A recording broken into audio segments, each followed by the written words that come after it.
The world is looking ahead to Donald Trump's second term as US president. What can it expect from Trump 2.0? And will his America First policy conflict with the world order created and led by Washington since World War II? This is Inside Story.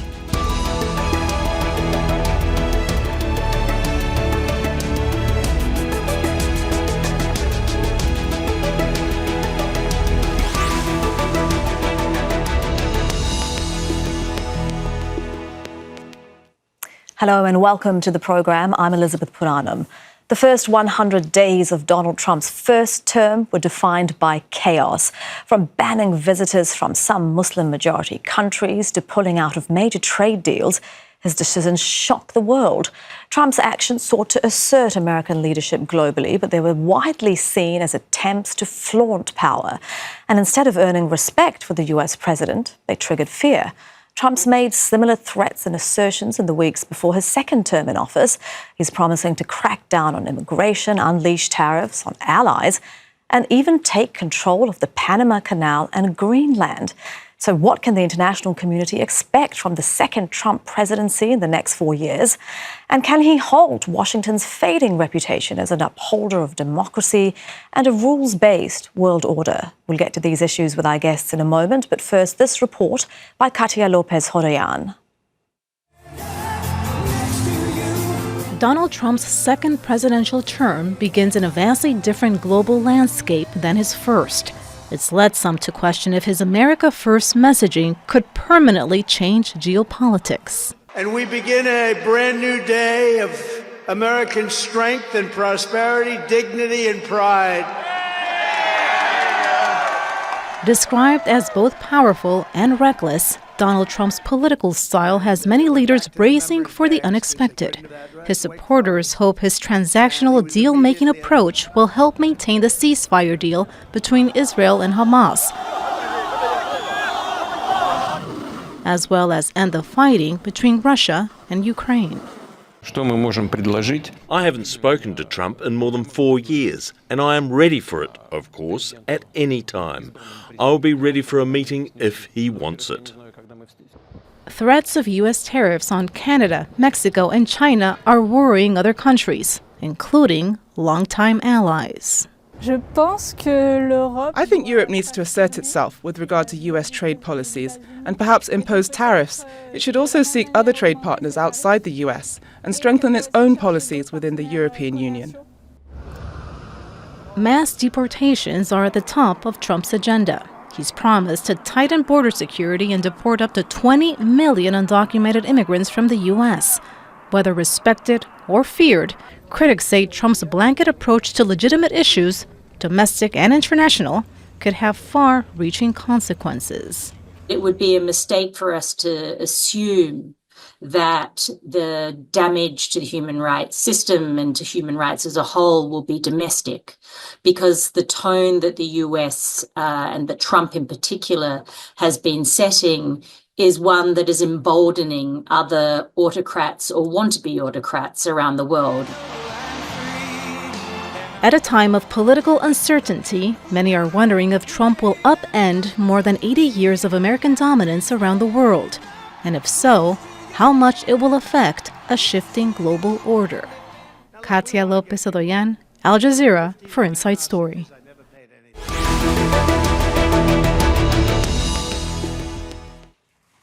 Well, let's bring in our guests. Joining us from Dublin is Scott Lucas, a professor of US and international politics at University College Dublin. In Beijing is Einar Tangen, a senior fellow at Taihe Institute, that's an independent Chinese think tank. And in Colchester in the UK is Natasha Lindstaedt, a foreign policy specialist and a professor of government at the University of Essex. A very warm welcome to all of you. We have a lot to get through in this program. Scott, I'll start with you. Trump, in his first few days as the next president, is expected to unleash a blitz of executive orders, actions including mass deportations, pardons for January 6 rioters, aggressive tariffs on a number of countries. His former White House Chief of Staff, Steve Bannon, said the concept for those first few days or weeks will be days of thunder. What are you expecting? Well, I think you summarized it well in the introduction when you talked about Donald Trump's first term being marked by chaos, and that is where we are 8 years later. In terms of specific actions, you are talking about the threat of those mass deportations, which will probably start tomorrow. There won't be millions deported immediately, but you will have the beginning of cutting the rights, limiting the ability of migrants and asylum seekers to be able to use the U.S. system to avoid deportation. You will see unleashing American fossil fuel companies by stripping regulations, with the effects that that will have on efforts to deal with climate change. You will see the cutting back, the stripping of women's rights, LGBT rights. And in terms of the foreign arena, we wait and see whether tariffs will be announced on day one. But there's the specific issue of up to 60% tariffs on China, which is balanced by the fact that Donald Trump is a great admirer of Xi Jinping and is making nice noises about him. We'll see if there are tariffs on Canada and Mexico, which is not balanced by the fact that Donald Trump hates Justin Trudeau in Canada and that the Mexican president, Claudia Sheinbaum, has said she's not going to be bullied by him. And of course, that wider issue, which may not be in an executive order today, which is Donald Trump is not a friend of NATO. He is not a friend of the EU. He would like to disrupt those organizations. And to give you what is there beyond the headline of the executive orders, it wasn't just Donald Trump, but it was Marco Rubio who said this week that the post-war international order is obsolete. That order that you talked about since World War II that has tried to guarantee peace and security, and for this Trump administration, it no longer applies, which means the rest of the world will have to decide whether it wants to maintain that order in the face of the challenge, even the threat of Donald Trump. Einar, how do you think China, where you are, but indeed the rest of the world, is looking ahead to the second Trump presidency? And what do you think leaders there and beyond have learned about how to deal with this president? Well, quite frankly, you have to remember this is 8 years later, and the world is not the same. Donald Trump is coming into a situation where China has, in essence, prepared itself for these kind of shock and awe proceedings. But, it's odd. Within China itself, in Beijing, they're cautiously optimistic. They were very concerned about Biden's ideological bent, his desire to push the envelope, especially with Taiwan, and also the South China Seas, all of these areas. So they're looking forward to seeing what he has to offer. I mean, he has 200 proclamations and executive orders he's going to sign. Everybody's anxious to see. We all know the areas that were, mentioned by the professor, but we don't know the specifics and how deep it's going to go. There is some feeling here that the reason he called Xi Jinping was in part to, show that he's one of the boys, that he's one of the powerful people in the world, but also because he's been told that 60% tariffs on China would be disastrous in terms of the American public. They're tired of inflation. They don't want higher prices. So I think he's positioning himself where he says, well, I'm good friends with Xi, so I'm going to give him a chance. I'm going to only put, another 10 or 20% tariffs on China and then threaten to escalate it. And hope that this can somehow not cause too much of a problem in the U.S. I think it will, though. Yeah, and Natasha, that is something he's known for, isn't it? To go big with the threats as a negotiation technique and then to, negotiate from that position. And as Scott was saying, as we've heard from Einar, he's had this conversation with Xi Jinping, and it seems that perhaps he will not impose 60% tariffs on China as he was threatening. He invited Xi Jinping to his inauguration.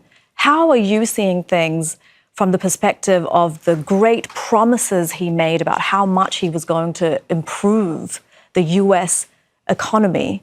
Will the promises that he made actually improve the U.S. economy or the global economy?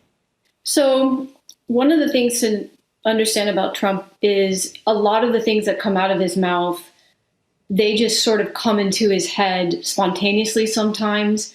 Sometimes he's just talking in order to distract from another scandal. I think one example of that is the way he started talking about annexing Greenland and attacking Panama. And that seemed to come out of nowhere, particularly the case with Panama. And this coincided with a release of a report by Special Counsel Jack Smith. So some of the things that he says, it is really more a distraction tool. Some of it is about negotiating, and he thinks when he can disarm and destabilize his opponents, in many cases his opponents are actually his allies, that he's going to have the upper hand in some kind of battle to negotiate better deals.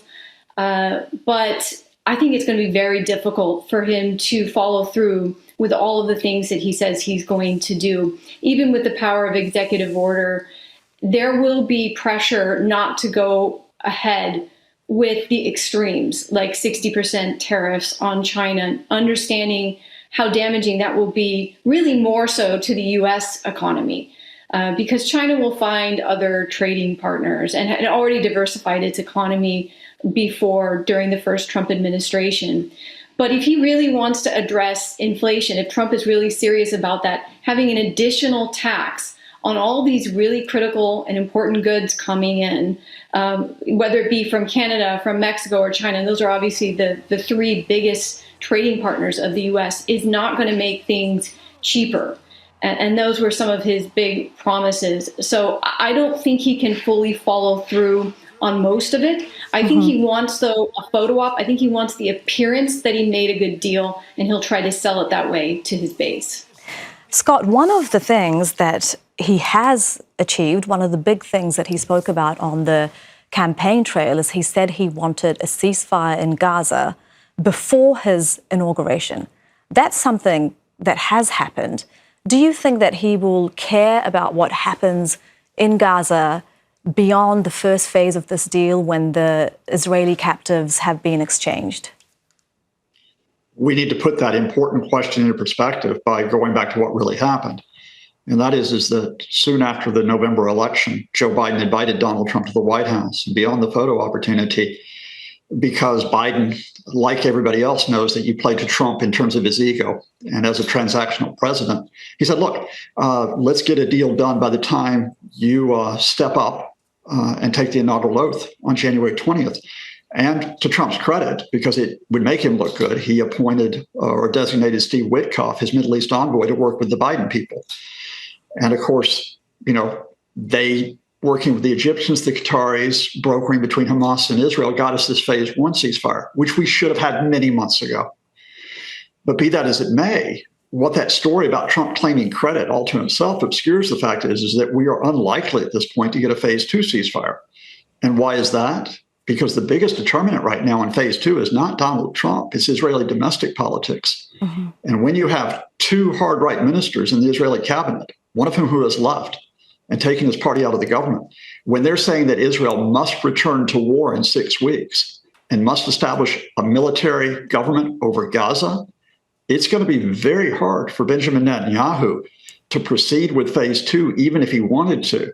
So what does Donald Trump and his envoy Steve Witkoff do then when they hit the hard truth about Israeli politics versus the absolute devastation in Gaza and the fact that Hamas does not want to relinquish power?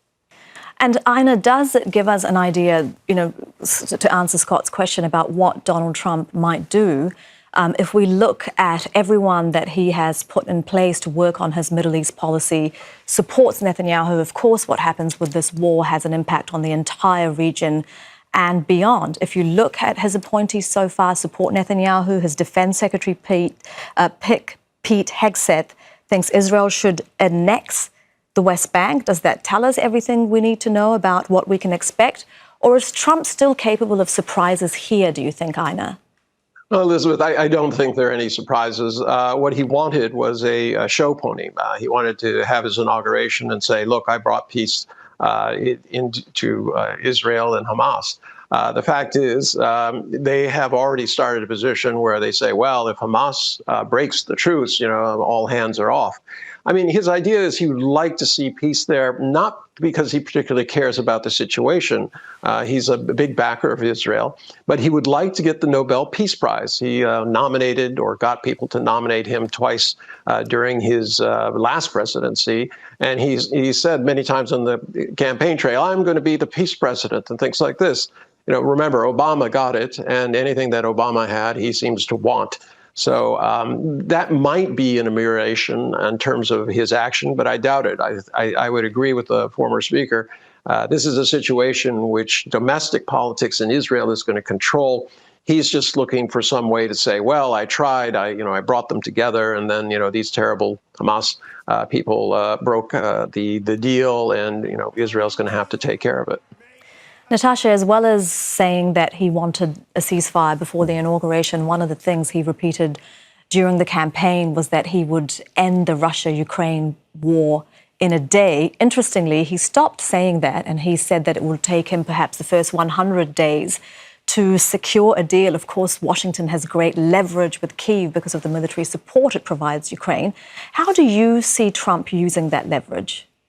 Well, I don't think that he has any control over when the war ends in Ukraine. I know that he said, as you mentioned, 24 hours, and he backed out on that. And he's already admitted in his interview with Time magazine that this conflict is far more complicated than the conflict in the Middle East, which we, of course, know is incredibly complicated as well. And the reason why he cannot resolve the issue in Ukraine and the war in Ukraine is because Russia wants to control all of Ukraine. They are not going to be willing to accept some sort of deal, even if Ukraine is forced to capitulate quite a bit of territory. And in fact, the Keith Kellogg deal, and Keith Kellogg is the special envoy that Trump's going to appoint for Ukraine and Russia, that deal wasn't really even official, but the foreign minister of Russia, Sergei Lavrov, has already rejected that deal and says that it doesn't meet Russia's requirements. So unless Trump wants Ukraine to completely fall to Russia, and that may be too embarrassing for his administration, I think he's going to find it difficult to get some kind of deal that both sides can agree to. And already the deal that he had put forward to Russia was one that was incredibly favorable to Russia. Right. Scott and Einar, either of you can take this question. Is it possible for Trump to break such an impasse when Putin won't accept ceding the territory that he has seized in this war? And even though Zelensky has said for the first time that he might be open to freezing the war along the current front lines, that would only be if the rest of Ukraine could join NATO, which Trump has said he understands why Ukraine joining NATO would be unacceptable to Russia. Well, Donald Trump knows less than my mom does about Ukraine. She's 86 years old. And more importantly, Donald Trump is beholden to Vladimir Putin. He's been beholden to Vladimir Putin since 2016 when the Russians helped his campaign, and since Putin flattered him and continues to flatter him.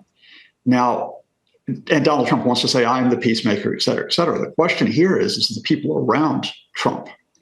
And that is, you have to look, as Natasha mentioned, to Keith Kellogg, the envoy. You have to look to Mike Waltz, the national security advisor, possibly Marco Rubio, the Secretary of State.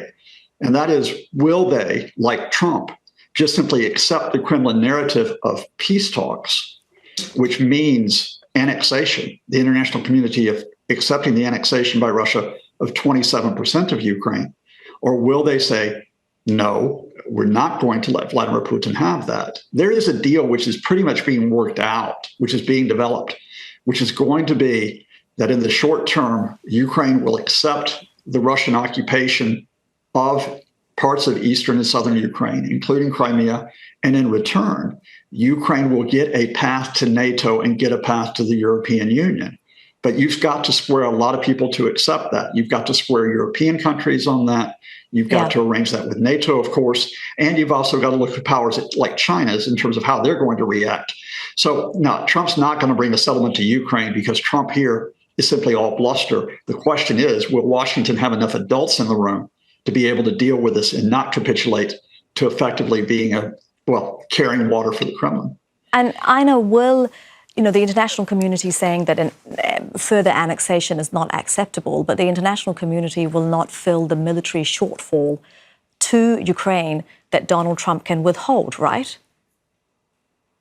Yeah, that's correct. I mean, Ukraine is losing the war. I mean, that's not something conjecture. It's just the way it is. But, Putin can't really expand to all of Ukraine. He would be facing a hardened opposition that would go guerrilla on him. He'd have to have a massive amount of resources there to garrison a very, very large part of the country. So, what Putin wants is he wants to keep the territory that he's in essence annexed, and he wants it clear that the rest of Ukraine is going to remain neutral, that you're not going to have U.S. missiles there. He doesn't want an open sore, an unresolved situation. So it's going to be very difficult to solve. But in terms of my colleague's point about Washington, look, let's be real about this. What we're looking at is the 5th season of The Apprentice, Washington. Look at the people he's put on. They're not qualified, but they certainly are photogenic, and they're also expendable. So he's going to assign them tasks. If they don't, aren't able to respond, or if they defy him, they're gone.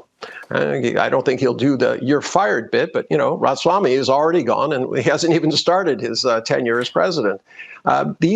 This is the way it's going to go. He's going to manage Washington like he managed The Apprentice. It's going to be a bit of a show, but he's always paying attention to the polls. And anything that slides against him, he's going to pivot. As I said, there's no ideology here. Yeah, Natasha, what do you make of Einar saying, that there is no ideology binding the people that he's brought together? In fact, the only thing that looks like what these people might have in common is a loyalty to Trump. That's exactly what's happened. I mean, he's become more personalistic, similar to personalist dictators that I study, that he doesn't really want to surround himself by those that are competent and that have a lot of experience. He prefers fealty, total loyalty. And that's really different than the first administration, where there were some guardrails up. There were some people that worked in his administration that had experience and that told him no or steered him to do, quote unquote, the right thing from time to time. But because he's surrounding himself by these sycophants, this is going to affect, of course, the quality of intelligence. It's going to affect the decisions that he's making. And we're going to see a U.S. increasingly isolated with very little respect for international law and international institutions. And Scott, human rights organizations, including Human Rights Watch, Amnesty International, have all been sounding the alarm about what the second Trump presidency will mean for not just human rights, women's rights in the US, but around the world. I mean, Trump has joked that he would be a dictator on day one, but given how he's governed in the past, do you think he's really joking? Donald Trump's a wannabe autocrat. He admires those who not only flatter him, but those who happen to be autocrats, whether it's Xi Jinping, whether it's Vladimir Putin, whether it's Viktor Orban in Hungary, for example, whether it's Jair Bolsonaro in Brazil.